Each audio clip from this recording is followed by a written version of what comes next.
এই রথযাত্রা সামনে রেখে দেখা যায় যে যেভাবে পুরীর জগন্নাথ মন্দিরের রথযাত্রা একদম ঐতিহাসিক, ঠিক ঐতিহাসিক মহেশ জগন্নাথ মন্দিরের।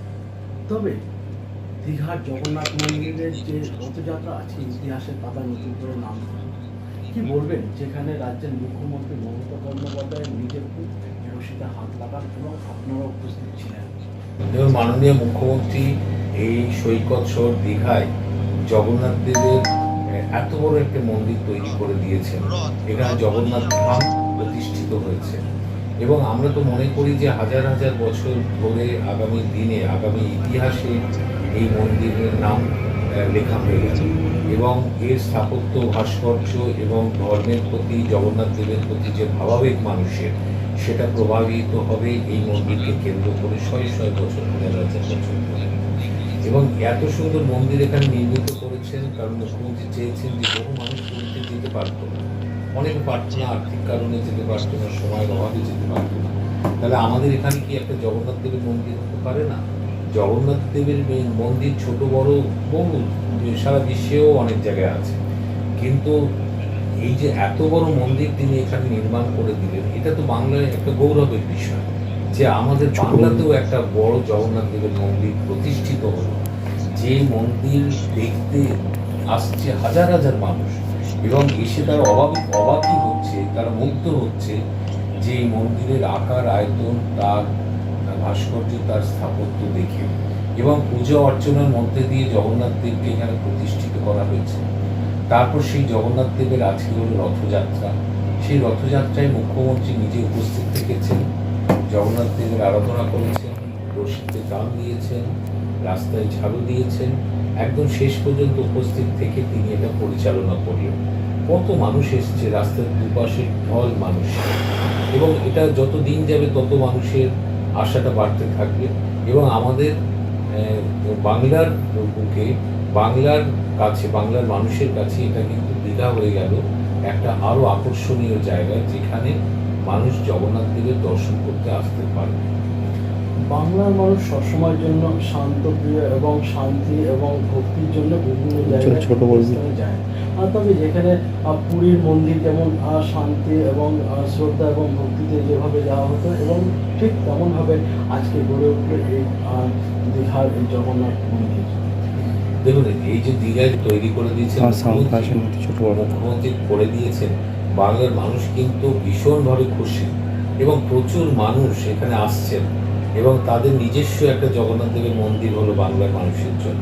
এবং কিছু বাংলা বিরোধী মানুষ এখনো আছে, পশ্চিমবঙ্গে একটা রাজনৈতিক দল রয়েছে যারা বাংলা বিরোধিতা করছে, তারা এটা বিরোধিতা করছে, কিন্তু যত বিরোধিতা তারা করবে তত বাংলার মানুষ কিন্তু আরো জোটবদ্ধভাবে মুখ্যমন্ত্রীর যে প্রয়াস, সেই প্রয়াসের পাশেই থাকবে। রাজ্যের মুখ্যমন্ত্রী মমতা বন্দ্যোপাধ্যায় রাজ্যের সাধারণ মানুষের যে আবেগ এবং ভক্তি এবং শান্তির জন্য এই সুন্দর একটি মন্দির তিনি তৈরি করেছেন বাংলার মানুষের জন্য। কিন্তু দেখা যায় যে বেশ কিছু অরাজনৈতিক দল তারা এই শান্তির জায়গাতে এখন আঘাত করছে মানুষের এই মনের দিকে এবং তাদের আবেগের দিকে। হ্যাঁ, এখানে বাংলায় এখন যারা বিরোধী দল রয়েছে তারা মূলত হচ্ছে বাংলা বিরোধিতার কাজই করছে। বাংলার কোনো ভালো কিছু তারা সহ্য করতে পারে না। তারা সব সময় বাংলার মানুষের বিরোধী যে কাজ, যেটা করলে বাংলার মানুষের মনে আঘাত লাগবে, বাংলার সম্প্রীতি নষ্ট হবে, বাংলার মানুষকে পেটে মারা যাবে, ভাতে মারা যাবে, সেই কাজগুলো এই বিজেপি বা সিপিএমরা করে চলেছে। এটা তো আমরা দেখতেই পাচ্ছি। কিন্তু মুখ্যমন্ত্রী অবিচল বাংলার সর্বস্তরের মানুষকে ডেভেলপমেন্ট দেওয়া এবং তাদের একজোট করে রাখা।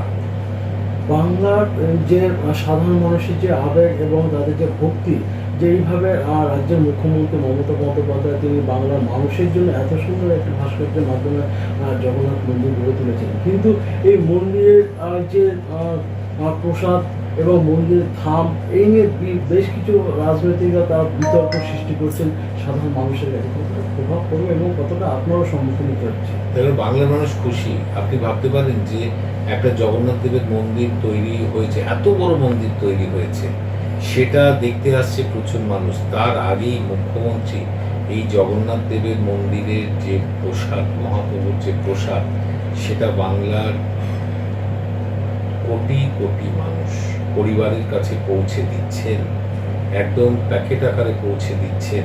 এইসব তো অন্য সরকার তো ভাবতেই পারেনি, অন্য কোনো রাজনৈতিক দলও এগুলো ভাবতে পারে না। প্রতিটি পরিবারে কিন্তু জগন্নাথ দেবের প্রসাদ পৌঁছে যাচ্ছে। এতে বিরোধী যে দলগুলো আছে তারা ভয় পাচ্ছে যে তারা আদৌ আর বাংলায় টিকে থাকবে কিনা। কারণ যেভাবে বাংলার সর্বস্তরের মানুষকে মমতা বন্দ্যোপাধ্যায় তারা নিজের করে নিতে পারছেন সব বিষয় দিয়ে, এটা বিরোধী দলের রাজনীতি করার ক্ষেত্রে কঠিন হয়ে যাচ্ছে, তাই তারা কুৎসা করছে। লাস্ট একটা প্রশ্ন করব, রাজ্যের মুখ্যমন্ত্রী মমতা বন্দ্যোপাধ্যায় যে কোনো উন্নয়ন করেন জাতি ধর্ম নির্বিশেষে। তো আজকে এই যে রাজ্যের যে এত সুন্দর একটা মন্দির তৈরি করেছেন উনি, তো এই যে মন্দির, এই মন্দির কি জাতি ধর্ম নির্বিশেষে সবাই কি আসতে পারে? এটা একটা বড় প্রশ্নের মধ্যে উঠছে। কারণ যেখানে দেখা গিয়েছিল যে পুরীর জগন্নাথ মন্দিরে ওখানে একটা বিশেষ একটা নিয়ম রয়েছে, আর তারপরে আজকে এই দীঘার যে জগন্নাথ মন্দির, এখানে কি কোনো জাতি ধর্ম নির্বিশেষে কোনো ভেদাভেদ আছে না, সবাই আসতে পারে এরকম একটা অবাধ পর্যাপ্ত না? মানুষ হচ্ছে ঈশ্বরের দান, ঈশ্বর আল্লাহর দান হচ্ছে মানুষ। ফলে মানুষকে সৃষ্টি করেছে ঈশ্বর আল্লাহ, এবং এই মানুষই কেউ আল্লাহ বলে, কেউ ঈশ্বর বলে, কেউ ভগবান বলে।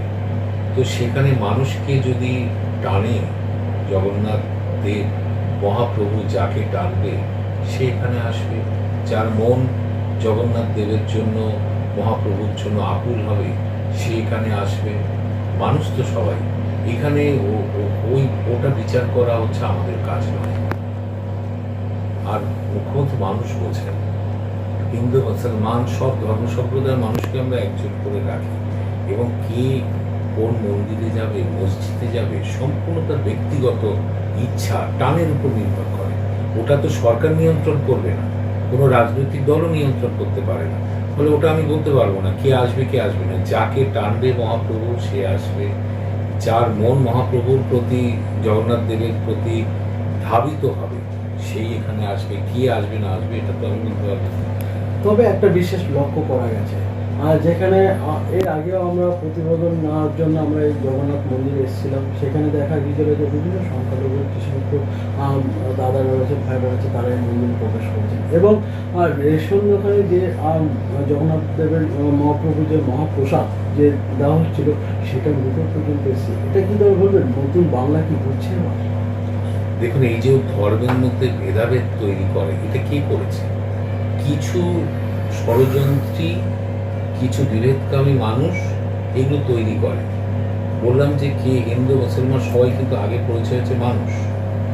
এবং এই যে জগন্নাথ দেবের মন্দিরের প্রসাদ, অনেক অন্য সম্প্রদায়ের মানুষ এটা গ্রহণ করেছে, ভক্তির সঙ্গে গ্রহণ করেছে। আমরা তো অন্য ধর্মের আচার অনুষ্ঠানে আমরা কি যাই না? যাই তো।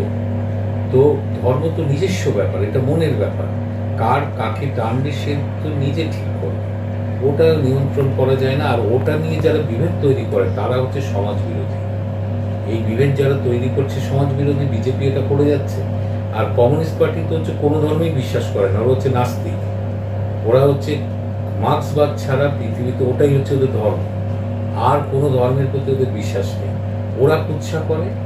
আর বিজেপি হচ্ছে মেকি হিন্দুত্ববাদী, ওরা ভোটের কাজে লাগায় ধর্মকে, এবং হিন্দু ধর্মের কিছুই বোঝে না, হিন্দু ধর্মের উদারতার কথাও জানে না।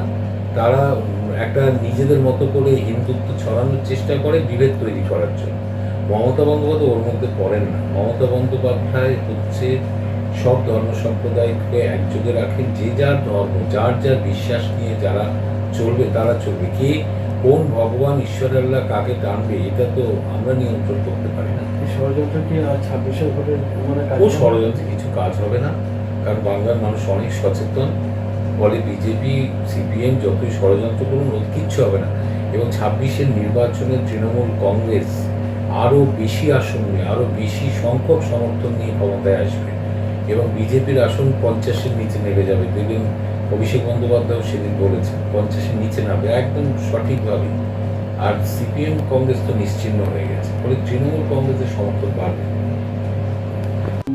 নাসির চক্রবর্তী তিনি সরাসরি বললেন যে 26-এর আগে এই সমস্ত জিনিস বিভিন্ন রকম ধর্মীয় যে মেরুকরণ যে করার চেষ্টা করছে সে সমস্ত কোনো রকম ষড়যন্ত্র এর প্রভাব পড়বে না, কারণ বাংলার সাধারণ মানুষের পাশে রয়েছেন রাজ্যের মুখ্যমন্ত্রী মমতা বন্দ্যোপাধ্যায়। তো আপনারা অবশ্যই চোখ রাখবেন, নজর রাখবেন, উজ্জ্বল করে